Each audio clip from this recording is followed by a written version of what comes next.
Name's Miles, Daniel Miles, and this is a dunking of Captain America Civil War. Alright, so let's break it down. After a mission goes sideways, the governments of the world demand that the Avengers become registered by the United Nations, deployable only when the UN feels that there's a threat. This causes a rift between Captain America and Iron Man, both of whom have conflicting ideas on how the Avengers should proceed. Okay, Marvel, there's doing things well, and then there's showing off. Now, it was clear after Avengers 2, Age of CGI, and Batman vs Superman, Dawn of Migraines, that the superhero genre needed a shot in the arm to make us see that these films could be enjoyable and good and tense and... Seriously, guys, this is just showing off at this point. This is not a good film. This is a great film. This is the second best blockbuster I've ever seen after that road trip movie that came out last year.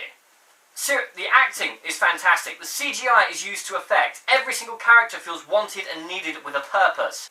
The locations are well chosen, the music's incredible, the story makes sense. Marvel seems to have realised that they can't make a decent villain for love nor money, so they simply haven't bothered.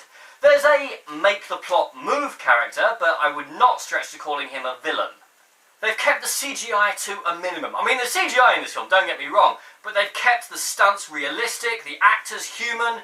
Alright, a few of them do take falls that I swear should have turned them into jelly, but it felt tense and realistic. And the fact that they debate, both sides convinced that they're right. This is not a typical Marvel film where the bad guy wants to take over the world or there's some plot. These are just a philosophical debate more than anything, freedom versus security. And in this time, more than any, it's an important debate to be having. The film flows logically, events build to a climax that makes sense. Everything is plotted in advance and there's no stupid moments.